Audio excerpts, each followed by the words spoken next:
앞에 보면서 빨리 함께 읽어가겠습니다. 자, 시작. 요셉이 시종하는 자들 앞에서 그 정을 억제하지 못하여 소리질러 모든 사람을 자기에게서 물러가라 하고 그 형제들에게 자기를 알리니 그때에 그와 함께한 다른 사람이 없었더라. 요셉이 큰 소리로 우니 애굽 사람에게 들리며 바로의 궁중에 들리더라. 요셉이 그 형들에게 이르되 나는 요셉이라. 내 아버지께서 아직 살아계시나이까. 형들이 그 앞에서 놀라서 대답하지 못하더라. 요셉이 형들에게 이르되 내게로 가까이 오소서. 그들이 가까이 가니 이르되 나는 당신들의 아우 요셉이니 당신들이 애굽의 판자라. 당신들이 나를 이곳에 팔았다고 해서 근심하지 마소서. 한탄하지 마소서. 하나님이 생명을 구하시려고 나를 당신들보다 먼저 보내셨나이다. 이 땅에 2년 동안 흉년이 들었으나 아직 5년은 밭가리도 못하고 추수도 못할지라. 하나님이 큰 구원을 당신들의 생명을 보존하고 당신들의 후손을 세상에 두시려고 나를 당신들보다 먼저 보내셨나니 그런즉 나를 이리로 보낸 이는 당신들이 아니요 하나님이시라. 하나님이 나를 바로에게로 아버지를 삼으시고 그 온 집의 주로 삼으시며 애굽 온 땅의 통치자로 삼으셨나이다. 당신들은 속히 아버지께로 올라가서 아뢰기를 아버지의 아들 요셉의 말에 하나님이 나를 애굽 전국의 주로 세우셨으니 지체 말고 내게로 내려오사 아버지의 아들들과 아버지의 손자들과 아버지의 양과 소와 모든 소유가 고센 땅에 머물며 나와 가깝게 하소서. 흉년이 아직 5해가 있으니 내가 거기서 아버지를 복량하리이다. 아버지와 아버지의 가족과 아버지께 속한 모든 사람에게 부족함이 없도록 하겠나이다 하였더라. 전하소서. 당신들의 눈과 내 아우 베냐민의 눈이 보는 바 당신들에게 이 말을 하는 것은 내 입이라. 당신들은 내가 애굽에서 누리는 영화와 당신들이 본 모든 것을 다 내 아버지께 아뢰고 속히 모시고 내려오소서 하며 자기 아우 베냐민을 목을 안고 우니 베냐민도 요셉의 목을 안고 우니라. 요셉이 또 형들과 입맞추며 안고 우니 형들이 그제서야 요셉과 말하니라. 아멘. 네, 오늘 어버이 주일입니다. 우리 영상 우리 함께 짧은 영상 함께 보도록 하겠습니다.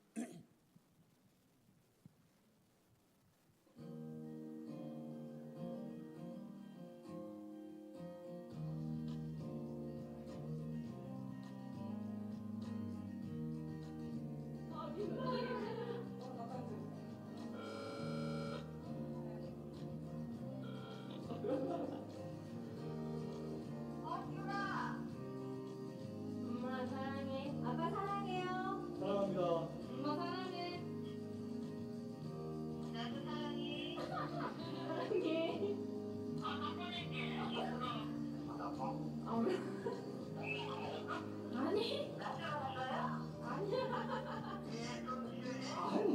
눈물 날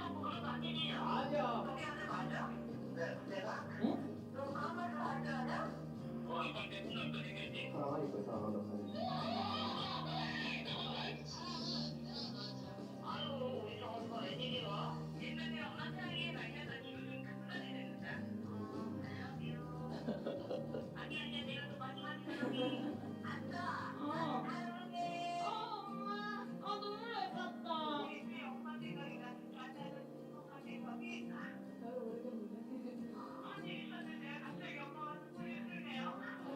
있었던 건 아니고 그냥 엄마 생각만 많이 났어 오늘. 아이고 아빠야 오래 살아야겠네. 사랑해.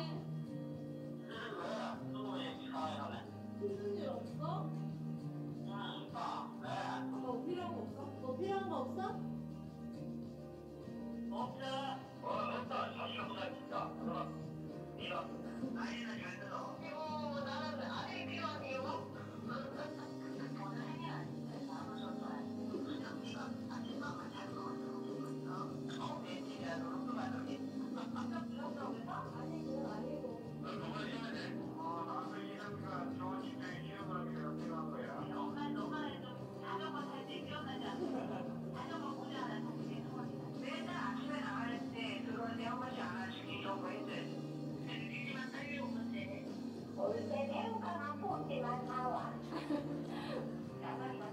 양말에서 그것도 초록이 갖고 싶은데. 요거 정도지? 뭐가 많더라. 왼쪽. 네, 올라가는 양말을 네?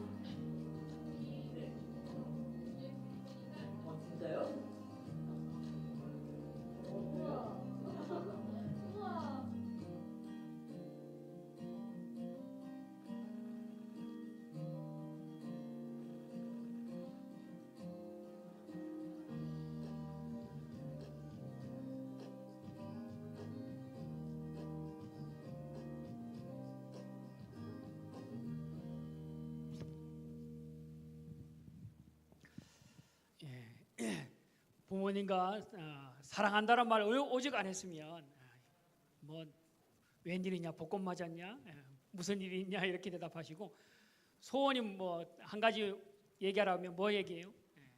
뭐 사달라는 얘기보다 너 있으면 된다, 자녀만 생각하는 부모님들. 그런 부모님에도 다른 전화는 많이 하는데 부모의 전화는 몇 초요? 6초? 제가 뭐 아까 6초 같던데. 6분요. 우리 뭐 여기 나온 동영상에 있는 사람뿐 아니라 대부분 사람들이 부모와의 전화가 희박하다는 것을 알고요. 자주 부모님께 전화하고 사랑한다는 고백을 좀 할 수 있게 바랍니다.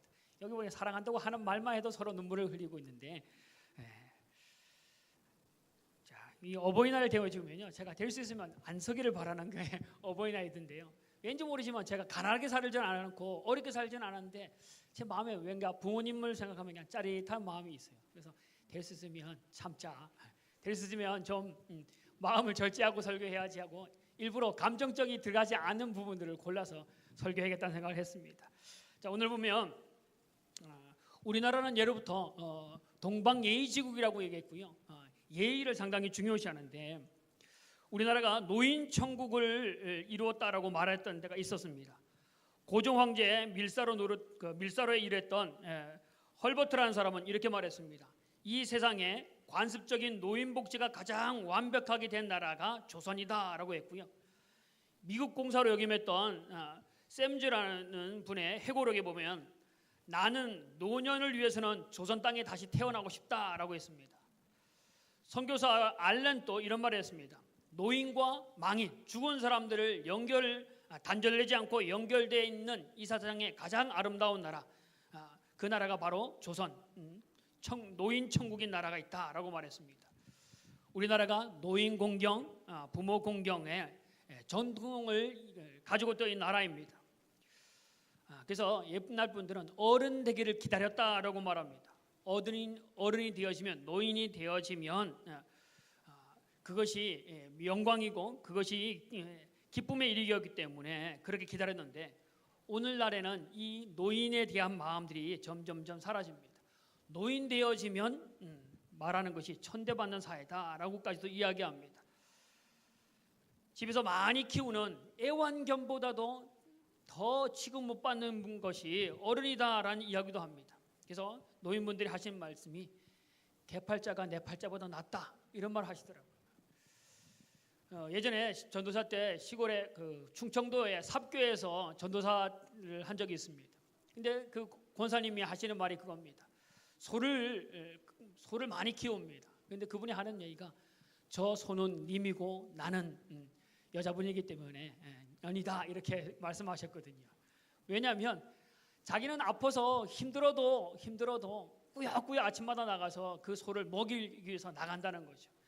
나는 너무너무 힘들었지만 저 소는 가만히 앉아서 내가 먹이는 것을 먹고 있다. 그래서 나는 저 소는 님이고 나는 놈이다. 자기가 그렇게 힘든 삶을 살고 있다고 이야기하는 걸 봅니다. 근데 오늘날의 노인분들이, 어른분들의 말이 개팔자가 내 팔자보다 낫다라고 하는 말들을 서슴없이 하신다는 겁니다.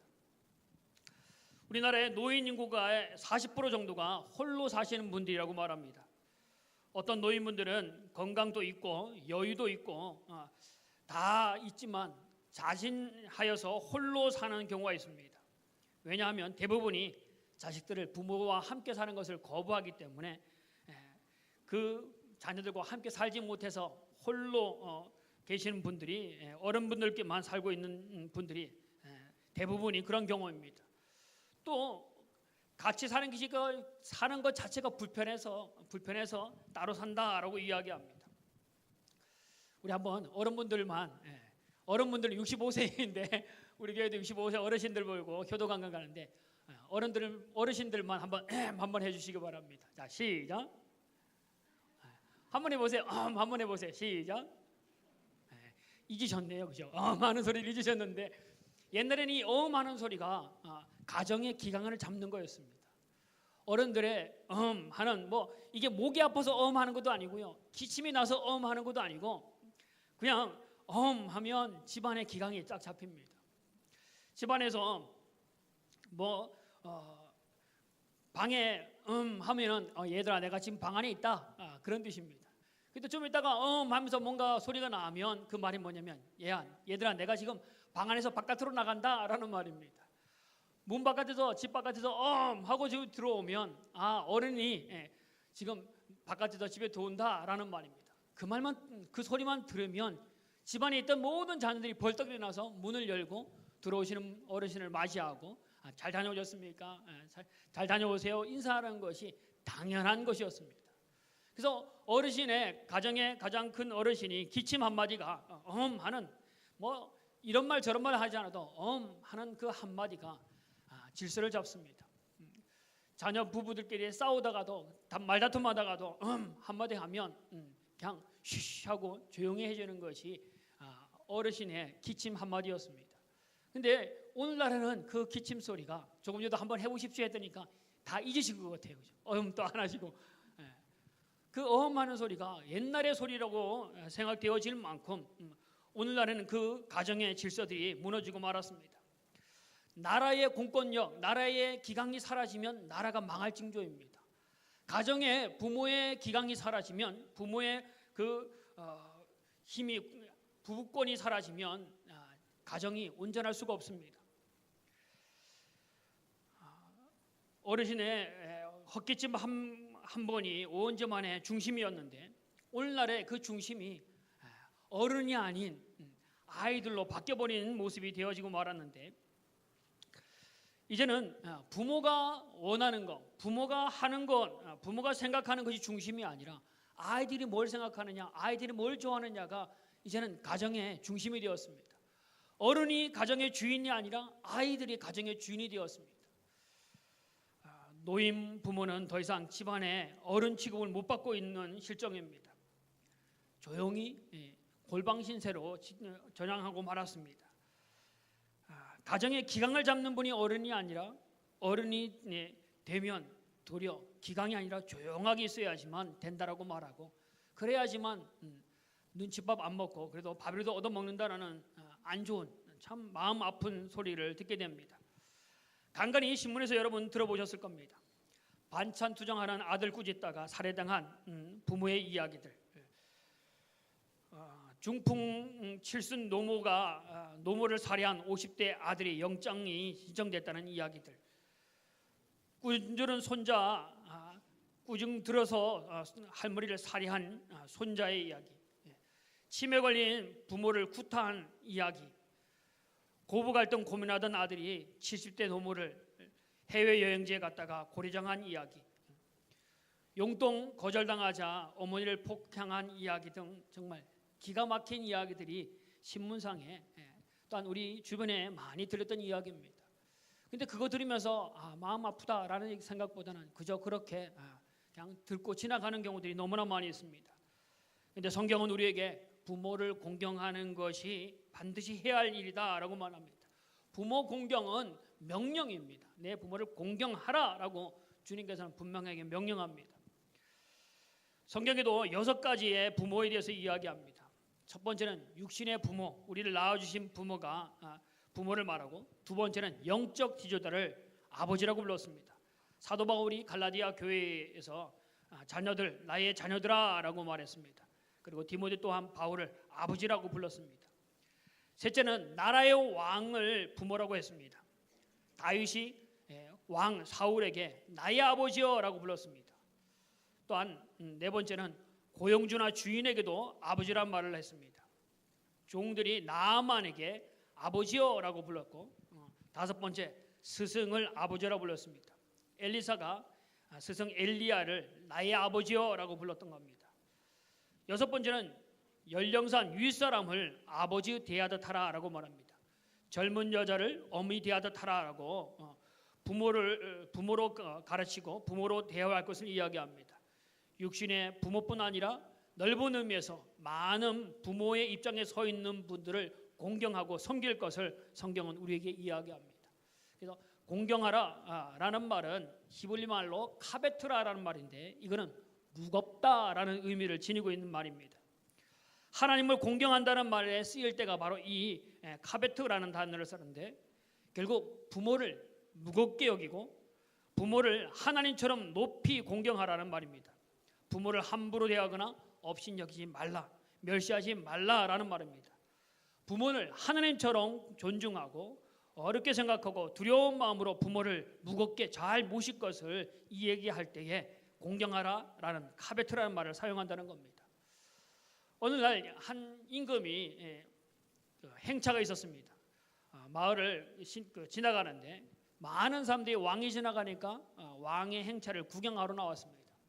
근데 왕이 지나가다 보니까 한 청년의 모습이 보이는데 그 청년이 병든 노모를 등에 업고 땀을 뻘뻘 흘리면서 그 왕의 행차하는 모습을 보고 있는 것을 보고 왕이 잠깐 행차를 멈추라 하고 그 아들을 불렀습니다. 그 청년을 불러서 너는 어때? 이렇게 더운데 그렇게 힘들게 노인을 이렇게 업고 있느냐라고 말하니까 이 노인이 하는 얘기, 젊은이가 하는 얘기가 이겁니다. 어머님이 돌아가시기 전에 꼭 한번 임금님을 보고 싶어 했기 때문에 오늘 이 자리에 어머니를 모시고 나왔습니다라고 말합니다. 그러자 임금이 이 사람을 칭찬하면서 후한 상을 내렸습니다. 이제 나갔다가 돌아오는 왕이 또 길에서 그와 같은 청년, 어머니를 업고 있는 청년을 보게 됩니다. 그래서 임금이 말하기를 와, 이 동네는 참 효자들이 많구나. 그러면서 그 청년을 불러서 상을 내리려고 할 때 옆에 있는 사람들이 말합니다. 왕이 임금님 그 사람은 효자가 아닙니다. 불효막심한 놈입니다. 라고 말합니다. 근데 그때 임금님 말이 이렇습니다. 아닙니다. 효도는 너무나 귀한 것이기 때문에 흉내만 내더라도 그거는 잘하는 겁니다. 라고 말하면서 그 불효자고 말하는 그 청년에게도 동일하게 칭찬하고 상을 내렸다고 말합니다. 그래서 그 왕의 이야기를 듣고 이 불효막심했던 청년이 깨닫고 정말 효하는 청년으로 바뀌었다라고 말합니다. 효는 너무나 귀한 것이기 때문에 억지로라도 흉내를 내라고 말합니다. 억지로라기보다는 억지로 하다 보면 진짜 효하는 모습을 가질 수 있기 때문입니다. 오늘 여기 성경에 보면 복받는 일 중에 가장 중요한 일들 중에 하나가 이 바로 부모 공경이 하나님의 약속이 있는 계명입니다. 우리 성경에 많은 사람들이 효한 이야기가 나오는데 오늘 본문에는 요셉의 효에 대해서 이야기합니다. 요셉이 어떻게 효를 했는지. 첫 번째는 무엇보다도 부모님을 기쁘게 해드리는 요셉이었습니다. 요셉의 어린 시절을 부모를 얼마나 기쁘게 했는지 그 요셉에게만은 색동옷을 입혀서 입힐 정도로 아버지를 기쁘게 했던 사람입니다. 그것 때문에 형들에게 편애를 받을 정도로 아버지를 기쁘게 했던 아들이 바로 요셉입니다. 그런데 이 본문에 보면 요셉이 자신을 죽이려 하다가 노예로 팔아버린 형들을 22년 만에 지금 만난 겁니다. 근데 요셉이 보복하는 것이 아니라 형제를 다 용서합니다. 두려워서 형들이 요셉이 묻는 말에도 대답하지 못할 정도로 두려워하고 있는 형들에 대해서 안심시킵니다. 그래서 지금 앞으로도 그 흉년이 5년 이상 남았으니까 부모님을 모시고 내려오고 형제들 다 모시고 내려오십시오. 내가 다 부모님과 형제들 다 먹이고 입히겠습니다 라고 말합니다. 노년에 죽은 줄 알았던 아들 요셉이 애굽의 총리가 되어 있고 요셉이 또한 그를 통해서 요셉의 그 형제들 아버지까지도 마지막 노년의 삶이 평안한 삶으로 모실 수 있었던 것이 바로 요셉의 효하는 모습 가운데 들어있습니다. 효하는 방법 중에 가장 중요한 효가 뭐냐면 부모를 기쁘게 하는 겁니다. 성경에는 뭐라고 말합니까? 내 부모를 즐겁게 하며 내 낳은 어머니를 기쁘게 하라라고 말합니다. 불효자는 부모의 마음을 근심하게 만든다고 말합니다. 부모를 고통스럽게 만듭니다. 반대로 효하는 사람은 부모를 기쁘게 합니다. 이 효는 언제나 할 수 있는 것이 아니다라고 말합니다. 우리에게는 효할 수 있는 시간이 주어질 때가 있습니다. 아무리 시간이 지금 주어졌을 때 그것을 못하면 나중에 보면 그것 때문에 후회하는 분들 얼마나 많습니까? 돌아가신 다음에 효하지 못해서 후회합니다. 울고불고 난리를 치며 호화스러운 묘지를 지어서 그것으로 효하려고 하지만 그것은 사실 쓸모가 없는 효입니다. 지금 살아계실 때 부모를 기쁘게 하는 효를 다하는 여러분과 저가 되어지기를 바랍니다. 두 번째, 요셉은 어떤 효를 했냐면 부모님 말씀에 순종하는 요셉이었습니다. 형들이 자기를 얼마나 미워하는지, 자기를 얼마나 시기하는지, 자기를 얼마나 헤아려 하는지 요셉도 잘 알았습니다. 근데 아버지가 형들에게 그 정심을 갖다 주라라는 말에 요셉이 아니요라고 안 하고 예라고 하면서 그것을 그대로 전달해 주기 위해서 갑니다. 아버지 말에는 늘 예하는 사람입니다. 그리고는 아버지가 죽기 전에 유언하기를 내가 죽거든 저 가나안 땅에 막벨라 굴에다가 우리 조상들의 묘지에다 자신을 장사될라라는 말 그대로 받아들이고 그대로 순종하는 아들이 바로 요셉이었습니다. 어떤 가정에 고부간에 갈등이 있었습니다. 근데 그 이야기를 가만히 들어보면 며느리가 말대답을 또박또박 한다는 겁니다. 그래서 시어머니가 하는 말이 얘야 너는 어떻게 시어머니가 말하면 그렇게 꼬박꼬박 말대꾸냐. 며느리가 하는 얘기 이겁니다. 어머니 무슨 그런 말씀하십니까? 경우를 따져보고 이치를 따져보십시오. 어머니가 이치에 맞지 않은 얘기, 경우에 맞지 않은 이야기를 하니까 말대답 안 할 수가 없습니다 라고 했다는 겁니다. 경우를 따져보면 며느리 말이 맞습니다. 경우를 따져보면 어머니가 틀릴 수 있습니다. 부모와 자녀 사이에 경우를 따져서 되어질 것이 아니다라는 겁니다. 경우를 따지고 시비를 가려서 효도하는 것이 아닙니다. 참된 효도는 경우와 이치를 따지는 것이 아니라 그냥 그 부모이기 때문에 그 말씀에 그대로 그냥 순종하는 겁니다. 에베소서 6장 1절에 보면 자녀들아 너희 부모를 주 안에서 순종하라 이것이 옳으니라. 순종하는 것은 옳은 일이다라고 말합니다. 순종이 효도의 첫걸음입니다. 예수님이 하셨던 모습이 바로 이겁니다. 하나님 아버지에게는 절대 순종하셨던 분입니다. 일평생 동안 한 번도 하나님의 뜻에 대해서 아니요 라고 하신 분이 아닙니다. 십자가의 죽기까지 예 하셨던 분이 순종의 삶을 살았던 분이 바로 주님입니다. 예수님은 육신의 부모에게 또한 순종하셨던 분입니다. 누가복음 2장에 보면 이렇게 말합니다. 예수께서 한 가지로 내려가서 나사렛에 이르러 순종하며 받드시더라. 어릴 때부터 부모님께 순종하는 모습을 우리에게 보여주셨습니다. 그 자녀들이 연령에 따라서 부모에 대한 의식 구조가 달라진다고 말합니다.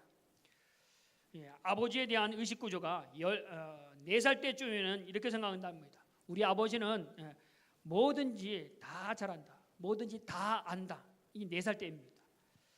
12살 정도 되어지면 우리 아버지가 아는 것이 그렇게 많은 분이 아니구나라고 생각한다는 겁니다.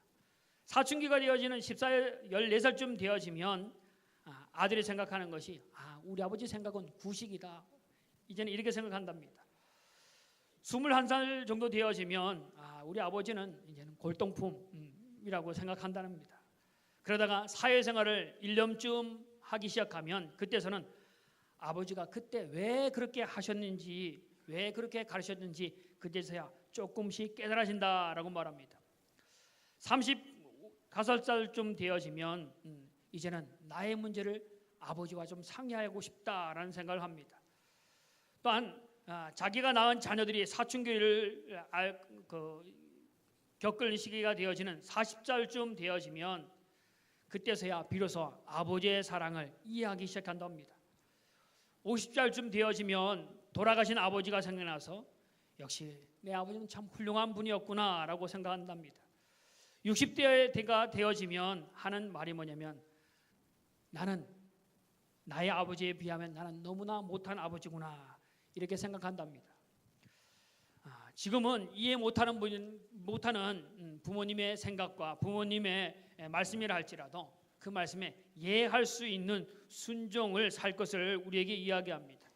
이치에 맞느냐 이치에 맞지 않느냐라는 것이 아니라 십자가를 지는 마음으로 주님이 명령하시는 그 말씀을 쫓아서 예로 순종하며 자녀의 효를 다하는 여러분과 저가 되어지기를 바랍니다. 세 번째 요셉의 효심은 어떻게 했냐면 부모를 복양하는 효도를 하였던 아들입니다. 11절에 보면 요셉은 눈물로 아버지를 안부를 물었고 아직 5년이나 남았으니까 속히 아버지를 모시고 오고 자신이 아버지와 또한 모든 가족들을 봉양하겠다라고 말합니다. 마음이 있는 곳에 물질도 있는 겁니다. 부모님을 물질로 복양하는 것, 이것도 자녀로서 해야 할 일들입니다.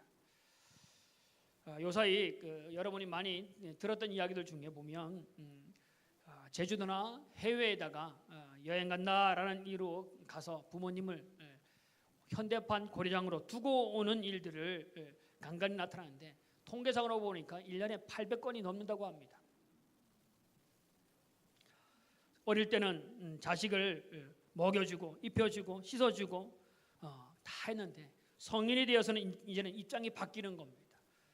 이제는 반대로 자녀들이 부모를 먹여주고 입혀주고 씻겨주고 부모님을 그렇게 해드리는 것, 이것이 당연한 일들입니다. 우리가 알고 있는 까마귀는, 우리가 까마귀가 울면 재수가 없다고 침을 뱉기도 하는데, 까마귀는 자기의 어미새가 이제 연세가 들어서 나이가 들어서 어려워지면 그 어미새를 자기의 둥우리에다가 모시고는 마지막 때까지 먹을 것을 먹이를 가져다가 어미새를 먹인다고 합니다. 그래서 그 까마귀를 효자라고, 효조라고, 효하는 새라고 일컫는 이유가 바로 그겁니다. 사람이 아닌 새도 그렇게 하는데, 사람으로 태어나서 자기 부모에 대해서 돌봐드리지 않는 것은 사실은 까마귀만 또 못한 사람, 새만 또 못한 사람이 되어버리는 겁니다. 우리 그런 얘기하죠. 개하고 달리기를 했습니다. 개보다가 늦게 들어가면 뭐죠? 개보다 못한 놈. 개하고 동일하게 들어가면 뭐죠? 개 같은 놈. 개보다 빨리 들어가면 뭐예요? 개보다 더한 놈. 그런데 효에는 까마귀보다는 더 해야 되잖아요. 까마귀보다는. 그건 달리기고, 이 믿음의 경주에서는 효하는 일들에 대해서는 까마귀보다는 나아야 될 사람들인데, 우리는 때로는 동물보다도 못하는 그런 일들을 한다면 하나님이 명령하는 것을 거부하는, 믿음으로 산다고 하지만 믿음의 삶을 살지 않는 겁니다. 부모를 자주 찾아뵈라고 말하고, 부모님에게 자녀들을, 손주들을 보여드릴 것을 이야기하고, 어떤 분은 여행을 시켜드리라, 여행은 인생의 비타민이다 라고 말합니다. 관광을 통해서 즐거움을 드리기도 할 것을 이야기합니다. 좋은 옷들, 건강을 살피는 음식들도 해드리는 것, 이것이 모두 효에 들어있는 겁니다.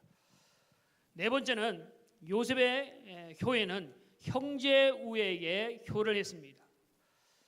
요셉의 형들이 자기를 미워하고 자기를 팔았던 형들이 지금 자기 앞에 있는 겁니다. 근데 자기는 애굽의 총리가 되었습니다. 그 이야기를 듣자마자 형들이 놀랐고 두려워서 아무 대답도 못하고 떨고 있는 형들입니다. 원수는 어디서 만나요? 외나무들에서 만난다고 지금 쌀 사러 오는 형들이 지금 요셉 앞에 지금 꿇어 엎드려 있는 상태입니다. 근데 이 두려워하는 형들을 요셉이 위로합니다.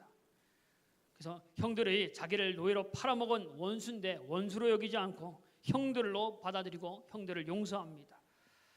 형들뿐 아니라 형들의 가족, 부모님까지도 자기가 다 돌보겠다고, 다 모시겠다라고 말합니다.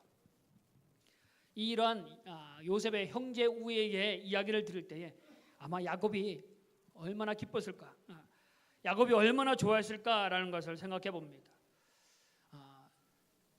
저도 아들, 딸이 있는데 이 아이들이, 제가 제일 화나는 것 중에 하나가 뭐냐면 이 애들이 말다툼하고 싸울 때입니다.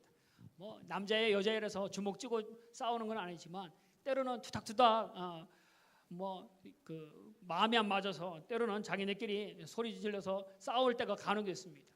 어릴 때는 그러면 두 명 다 저한테 무릎 꿇고 앉아서 저한테 훈계를 듣고 결국에는 매를 드는 경우들이 많았습니다. 다른 것은 몰라도 둘이서 싸우는 일들에 대해서는 너가 오빠인데 동생을 그렇게밖에 못 이끄냐, 그래서 오빠는 오빠대로 잘못을 이야기하고 동생은 너는 오빠에 대해서 어떻게 오빠를 인정하지 않고 오빠한테 대드느냐, 결국에는 매를 듭니다. 그러니까 가장 우리 아들한테 물었을 때 아빠가 어떠냐 하니까 무서울 때는 되게 무섭다는 거죠. 그럴 때는 정말 딸이지만 똑같이 오빠랑 똑같이 매를 듭니다. 정말 내가 맞아도 정말 아플 만큼 호되게 매를 든 데가 있었는데, 그때가 뭐냐면 저나 여러분은 동일할 겁니다. 자녀들이 다투는 것, 형제 우애하지 않는 것에 대해서는 아마 가슴 아픈 것이 부모일 겁니다. 그래서 형제끼리 우애하는 모습을 보면 부모가 기뻐합니다. 그리고 부모에게 물어보시면 어떤 것을 기뻐하시냐고 물어보면 너희들이 행복한 것, 너희들이 우애한 것이 부모의 기쁨이다라고 말할 겁니다. 형제는 피를 나눈 사이입니다. 5 손가락 깨물어 안 아픈 손가락 없다라고 할 만큼 모든 자녀를 사랑하는데 그 사랑하는 자녀들이 때로는 재산 때문에 때로는 자기들의 이익 때문에 부모의 마음을 아프게 하는 것은 결국에는 형제간에 불화할 때에 그런 마음이 일어나는 겁니다. 오늘 형제간에 깨어진 곳이 있다면 부모님을 생각하고 또한 가정이 하나 되는 방법 중에 이 형제 우애만큼 좋은 것이 없습니다. 부모가 기뻐하는 일들, 형제 우애하는 일들에 대해서 최선을 다하시고 부모님을 기쁘게 하는 여러분과 저가 되어지길 바랍니다. 이제 마지막으로 보면 요셉이 부모에게 효하는 방법 중에 하나가 보면 믿음으로 잘 살았다는 겁니다. 요셉이 지금까지 노예로 팔리고 감옥에 가기까지 별별 고생을 다한 요셉입니다. 그런데 마침에 애굽의 총리까지 되었고 오늘 자기가 황금수레를 타고 요셉이 있는 땅까지로 나아갑니다. 그런데 그 요셉의 삶 가운데는 그가 그렇게 살 수 있었던 것이 믿음으로 바르게 살았기 때문이라는 겁니다. 믿음으로 하나님을 바라보고 하나님이 하실 것을 믿고 어디에 가든지 하나님 중심으로 살았던 사람이라는 겁니다. 자녀가 영육간에 든든히 세워지는 건 자녀가 믿음으로 잘 자라는 것이 부모의 기쁨입니다. 왜냐하면 어디에 가든지 믿음으로 살은 자녀들은 부모가 걱정하지 않습니다. 하나님이 그와 함께 하실 것이고 하나님이 그를 책임질 것이기 때문에 그래서 믿음으로 가면 고난 또 이겨낼 아들이고 고난 또 영광으로 바꿀 수 있는 사람이 되어지기 때문에 믿음으로 세워진 자녀라면 부모를 기쁘게 할 수 있는 사람입니다. 혹 우리 가운데도 아직까지 부모님이 믿음 가운데 있지는 않는 분이라면 우리 자녀들과 효하는 가장 좋은 방법은 그 부모를 믿음으로 구원받는 일들로 전도하여 믿음으로 구원받도록 하는 것이 가장 큰 전도일 겁니다. 오늘 어버이 주일인데 어버이날만 효하는 것이 아니라 이것은 하나님의 명령입니다. 매일매일 행해야 할 일들입니다. 오늘만이 아니라 늘 이 하나님의 말씀을 기억하고 우리에게 명령한 내 부모를 공경하라. 이건 약속 있는 첫 계명이고 너가 땅에서 잘 될 것이고 장수하리라. 하나님은 더 많은 축복을 우리에게 보장하시는 말씀이 바로 내 부모를 공경하라는 말입니다. 오늘 부모님이 살아계신 분들은 더 살아계신 동안에 더 공경할 것이고 돌아가신 분이 부모님이 돌아가셨다면 내 부모님과 같은 분들 그분들을 내 부모로 여기고 그분들 또한 부모의 효도하는 마음으로 섬길 수 있는 은혜가 여러분과 저거 또한 우리 성강교회 가운데 충만하기를 주님으로 부탁을 드립니다. 함께 기도하겠습니다. 하나님